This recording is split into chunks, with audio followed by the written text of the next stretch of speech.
आखिर एक ऐसा टीचर जो किसी को अगले लेवल तक इतनी आसानी से पहुंचा दे, वो इतनी छोटी सी बात के लिए झूठ क्यों बोलेगा? ऐसे ख्याल अरविंद के मन में आ रहे थे। बाकी लोग भी अपनी अपनी सोच से उसी नतीजे पर पहुंचे थे। सभी विपिन की ओर देख ही रहे थे। विपिन ने हाथ हिलाकर दुखी होते हुए कहा, मैं समझ सकता हूं कि तुम्हें मेरी बात पर यकीन नहीं हो रहा है। आखिरकार मेरी सलाह से एक बार तुम्हारा कंट्रोल जो चला गया था। फिर वो आगे बोला, लेकिन अगर तुमने ये मौका हाथ से जाने दिया तो शायद तुम्हें अगले लेवल पर पहुंचने में 6 महीने या क्या पता उससे भी ज्यादा टाइम लग जाए। तुम जो चाहे वो कर सकते हो, चुनाव अब भी तुम्हारा ही है। अरविंद उलझन में पड़ गया था। थोड़ी देर सोचकर उसने हिम्मत की और विपिन से बोला, विपिन सर, मैं एक बार ट्राई करके देखना चाहूंगा। विपिन सर ने जो कहा सही कहा था। एक बार ऐसा मौका हाथ से निकल गया तो उसे अगले लेवल तक पहुंचने में बहुत टाइम लगेगा। वो वैसे भी बाकी बच्चों से एक कदम पीछे ही था। एक बार जो वो पीछे रह गया था तो आज तक उसकी भरपाई नहीं कर पाया था। वो जिंदगी भर बाकी बच्चों के पीछे पीछे नहीं चलना चाहता था। उसे भरोसा तो नहीं था कि विपिन सर ऐसा कुछ कर सकते थे, लेकिन कम से कम इतने सारे टीचरों के वहां होते हुए वे फिर से उसे कोई गलत सलाह तो नहीं दे पाएंगे। अरविंद का जवाब सुनकर विपिन ने कहा, बढ़िया, मुझे खुशी है कि तुमने ये चुनाव किया। उसके बाद विपिन ने आसपास देखा और एक सुई का डिब्बा ले आया। फिर उसने अरविंद से कहा, चौकड़ी मारकर बैठ जाओ, ध्यान लगाने की कोशिश करो, दिमाग को भटकने मत देना। मैं इन सुइयों से तुम्हारे बिंदु खोलने की कोशिश करूंगा, जिससे तुम्हारी चेतना इकट्ठी करने की स्पीड बढ़ जाएगी और तुम्हें चेतना को नाड़ियों में बहने देना है ताकि तुम्हारा ये लेवल पार हो सके। ठीक है। इतना कहकर अरविंद बिना हिचकिचाए जमीन पर चौकड़ी मारकर बैठ गया। विपिन ने आगे आकर एक सुई उठाई और उसे अरविंद के एक बिंदु में डाल दी। ऐसा करते ही अरविंद के शरीर में चेतना का एक झटका लगा। उसके शरीर में तेजी से एनर्जी आने लगी। विपिन की एनर्जी तो वैसे भी साफ थी, क्योंकि उसने स्वर्ग की ध्यान कला से उस एनर्जी को इकट्ठा जो किया था। उसकी एनर्जी पानी की तरह साफ थी, ना कोई धूल ना कचरा। जैसे ही उसकी एनर्जी अरविंद के शरीर में घुसी, अरविंद के शरीर के बंद बिंदु फौरन खुल गए। एक साधारण लड़ाकू के बिंदु गड्ढों की तरह होते थे, जिसके अंदर जैसे मिट्टी जमी पड़ी हो, और उनमें से जो एनर्जी इकट्ठी होती थी वो एनर्जी भी मैले पानी की तरह ही होती थी, जैसे पानी नहीं कीचड़ हो। ऐसी धुंधली एनर्जी की मदद से उन बिंदुओं को साफ नहीं किया जा सकता था। कम से कम पूरा साफ तो नहीं, क्योंकि भला गंदे पानी से भी कोई चीज धुलती थी क्या? वहीं दूसरी तरफ अच्छी क्वालिटी की एनर्जी बहुत ही कम मिल पाती थी, वो साफ पानी जैसी होती थी। बाकी लोग अपनी मैली एनर्जी से जिन बिंदुओं को 2 साल में भी साफ नहीं कर पाते, उस विपिन ने अपनी एनर्जी से आसानी से कर दिया। जैसे ही उसने अरविंद के बंद बिंदु खोले, आसपास की एनर्जी तेजी से अरविंद के शरीर में जाने लगी। उसके बाद हवा की तेजी से विपिन ने एक एक करके 8 और सुइयां अरविंद के बिंदु में डाल दी। उन 9 सुइयों से अरविंद के 9 बिंदु खुल गए थे। पहले जो एनर्जी एक छोटी नहर की तरह बह रही थी, अब उसी ने एक उफनती नदी का रूप ले लिया था, जो तेजी से बहकर अरविंद की चेतना में इकट्ठी हो रही थी। बूम! अरविंद को महसूस हुआ जैसे उसके दिमाग में कोई धमाका हुआ हो। उसे लगा जैसे उसके शरीर की एक लिमिट टूट गई थी और उस एक्स्ट्रा जगह में और चेतना इकट्ठी हो रही थी। ये चौंकते हुए अरविंद तुरंत खड़ा हो गया। उसने ताकत गिनने वाली दीवार पर एक हाथ रखा। बूम! 150 किलो, लड़ाकू लेवल 2 स्टेज।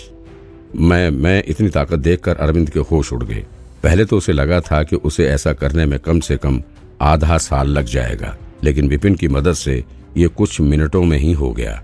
ऐसा लगता था जैसे 1 घंटा भी नहीं हुआ होगा। अब अरविंद के दिमाग के सभी शक दूर हो गए थे। वो फौरन विपिन के सामने अपने घुटनों के बल बैठ गया और उसे आदर देने लगा।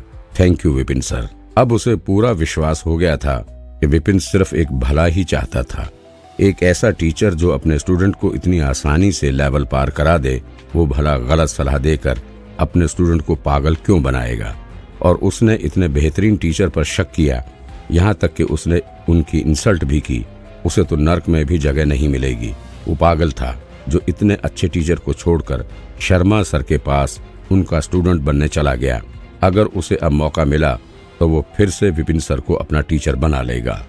जहां एक तरफ अरविंद को खुद पर गुस्सा आ रहा था और शर्म महसूस हो रही थी, वहीं दूसरी तरफ माधव सर, मुखिया अनिकेत और बाकी सभी लोग हैरान थे।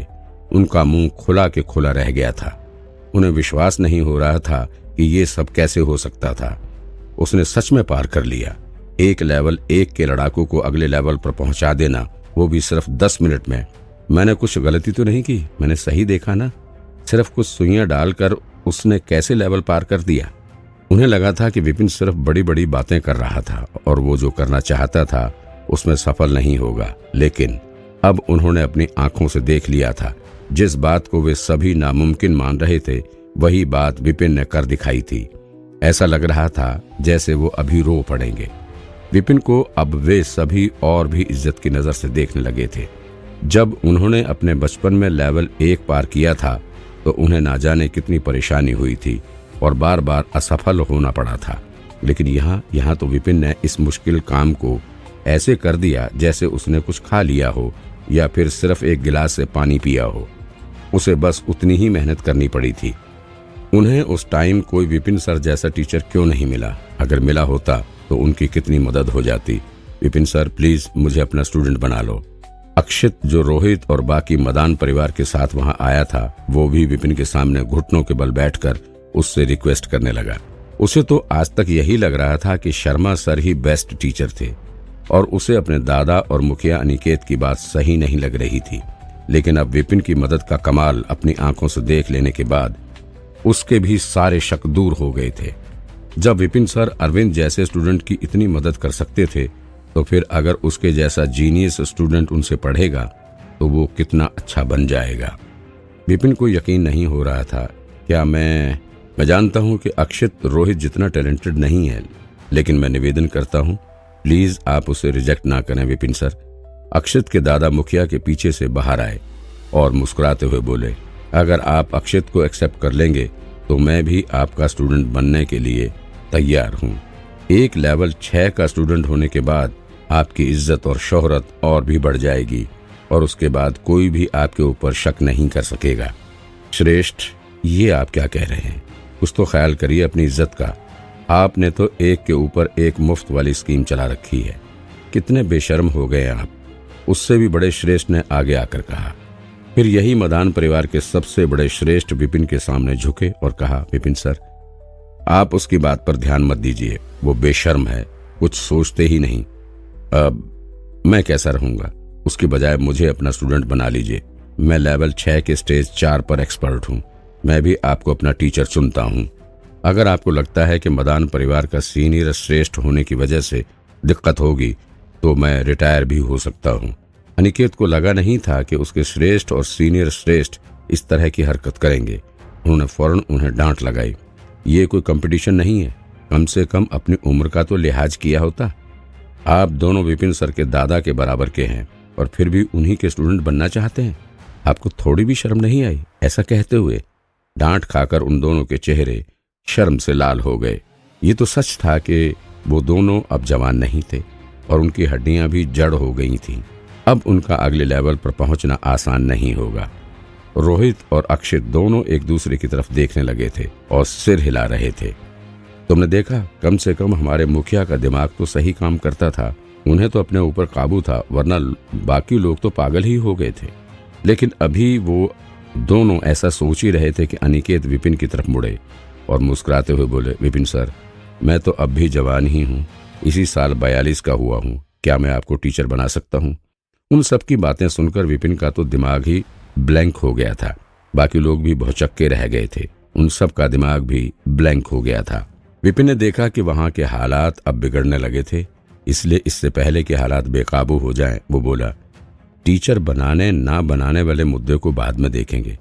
पहले तो मुझे ये बताओ अरविंद कि क्या अब भी तुम्हें लगता है कि मैंने तुम्हें पागल इसलिए बनाना चाहा क्योंकि मुझे पढ़ाना नहीं आता?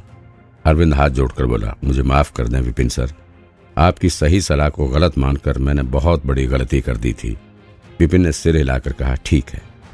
फिर श्रेष्ठ गोविंद को देखकर बोला, गोविंद सर, क्या आपको कुछ और कहना है? गोविंद सर बोलने लायक हाल में नहीं थे। मैं एक तो पहले ही वो टीचर एग्जाम वाली गलतफहमी को ठीक नहीं कर पा रहे थे और अब विपिन ने भी उस स्टूडेंट को मना लिया था।